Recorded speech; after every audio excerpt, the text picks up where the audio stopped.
ఏకదాటిగా మేమందరం ఈ సంవత్సరం శివశక్తుల బోనాలు మహంకాళికి తేవట్లేదు. ఎందుకు అంటే కేవలం రాజకీయం వల్లనే, రాజకీయం చేస్తున్నారు కాబట్టే గారికి నా రిక్వెస్ట్ చేసి వేడుకుంటున్నాను. ఎందుకంటే ఆ బంగారు బోనం అమ్మవారి ముక్కు పుడకలు, అమ్మవారికి వచ్చిన నగదు, కమ్మలు, పుస్తెలు ఇవన్నిటితో కరగబోసి చేయించింది. ఇది కావాలంటే రికార్డ్ మీరు తీసుకోండి. అది అందరికీ రైట్ ఉండదు. ఆ బంగారు బోనం ఎత్తుకోవడం వల్ల ఈరోజు ఎంతమంది ఇబ్బందుల పాలయ్యారో మీ అందరికీ తెలుసు.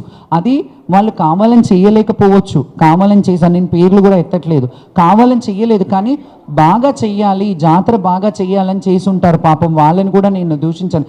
కానీ అది నజర్ బోనం లాగా, సదర్ బోనం లాగా అది ఎత్తుకునే రైటు ఒక జోగోళ్ళకే, లేకపోతే ఆ మాతంగికో, ఆ రంగం చెప్పే ఆమెకో అది ఉంటుంది. మీరు పక్కన మీరు పర్సనల్గా ఇంకో బంగారు బోనం చేయించండి కావాలంటే, మీ గవర్నమెంట్ నిధులు కేటాయించి చేయండి, కానీ అది అమ్మవారికి వచ్చిన బంగారాన్ని రంగరించి చేసిన బోనం కాబట్టి ఎవరు ఎత్తుకున్నా వాళ్ళకి అరిష్టం జరుగుతుంది. ఇది నా రిక్వెస్ట్. మీరు ఒకసారి దీని మీద దృష్టి పెట్టండి. మీరు మట్టి కుండలో తెచ్చినా అమ్మవారి ప్రసన్నం అవుతుంది. మీరు ప్రతి సీఎం వచ్చి ఇక్కడ బోనం సమర్పించే ఆనవాయితీ ఉంది. మీరు కూడా రండి, వచ్చి బోనం చెయ్యండి. అందులో మాలాంటి వాళ్ళకి ఇబ్బందులు లేకుండా మీరు మంత్రి గారు కొండా సురేఖ గారు, మీకు కూడా ఒక రిక్వెస్ట్ చెప్తున్నాను. మాకు అంత ఇష్యూ అయింది, నేను వచ్చి మీకు ఒక రిప్రజెంటేషన్ ఇచ్చాను. మీరు కనీసం ఎలా ఉంది అని మీ సబార్డినేట్స్ ఎవరు తర్వాత వాళ్ళు ఉంటారు కదా, వాళ్ళైనా ఒక మాట, మరి శ్యామల వచ్చింది కదా, ఏం జరిగింది, ఎట్లా ఉంది, బాగుందా అని అయినా కనుక్కోవాలి కదమ్మా. మీరు పాస్లైనా ఇప్పించమని ఎండోమెంట్ వాళ్ళకి చెప్పాలి కదా. నేను అందుకే మొన్న నా పర్సనల్ గ్రడ్జ్ ఏమీ లేదు ఇందులో.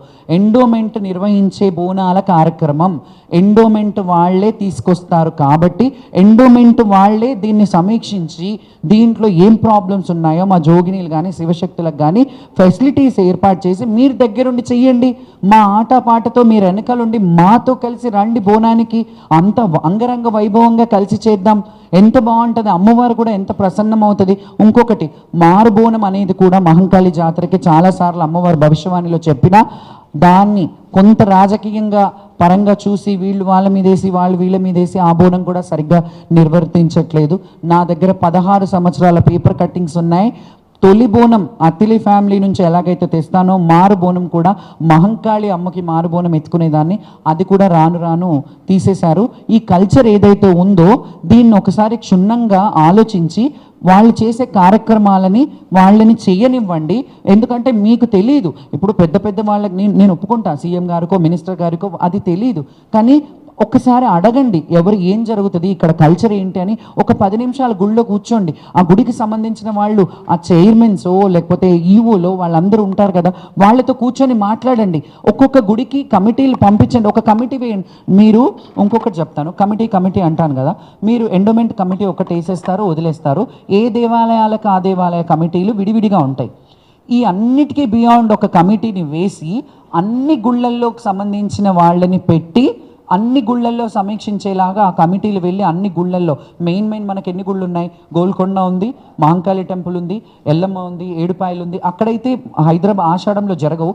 ముఖ్యంగా జరగాలంటే మన హైదరాబాద్లో జరిగేవి ఈ మూడు మీద. అండ్ లాల్ దర్వాజా కూడా ఉంది, లాల్ దర్వాజా ఉంది, సింహవాహిని అమ్మవారు ఉంది. అక్కడ కమిటీలను ఏర్పాటు చేసి లాల్ దర్వాజాలో కూడా సింహవాహిని అమ్మవారిని అడుగుతాను, నేను రిక్వెస్ట్ చేస్తాను. అక్కడ చిన్న ప్లేస్, బోనాలు వెళ్ళినా దర్శనానికి వెళ్ళినా చిన్నగా ఉంటుంది, ద్వారాన్ని కొంచెం పెద్దగా చేసి లైన్ కొంచెం పెద్దగా మూవ్ అయ్యేలాగా చేయండి అని చాలాసార్లు రిక్వెస్ట్ చేశాను. ఇప్పుడు కూడా ఈ వేదిక మీద ఇప్పుడు చెప్తున్నాను, అది కూడా ఒకసారి ఆలోచించండి. ఆ ద్వారాన్ని పెద్దగా చేయడం వల్ల వెళ్ళే లైను వచ్చే లైను చాలా ఇబ్బందిగా ఉంటుంది. అందులోనే బోనాలు ఎక్కిస్తారు.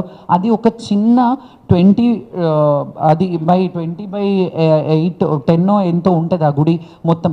ఆ గుడిలోనే ఆ బోనాలన్నీ లక్షలాది మంది తెచ్చే బోనాలన్నీ అన్నీ అక్కడే ఉంటాయి కాబట్టి కొంచెం సింహద్వారాన్ని పెద్దగా చేయడము, ఆడవాళ్ళకి సపరేట్ లైన్లు వదిలేసేయడము, ఇలాంటివన్నీ చెయ్యండి. మంచిగా చెయ్యండి, బాగా చేయాలని కోరుకుంటున్నాను. కానీ మేము మనస్తాపంతో ఉన్నాం, మేము బాధపడుతున్నాం, మేము ఆడబిడ్డలను మేము రోధిస్తున్నాం. మీరు ఒక్కసారి ప్రభుత్వం దిగొచ్చి మా గురించి మాకేంటి అక్కడ గుడి దగ్గర ఏంటి ఒక స్పెషల్ లైన్ పెడతారా? బోనాలు తీసుకెళ్లేటప్పుడు మీరు ఎవరన్నా ఉండి లాంఛనంగా మాకు ఒక విలువ గౌరవప్రదమైన జీవితం కల్పించడానికి ఇంకెన్నేళ్ళు బ్రతుకుతారండి? 100-200 సంవత్సరాలు వేసుకొని రాలేదు కదా.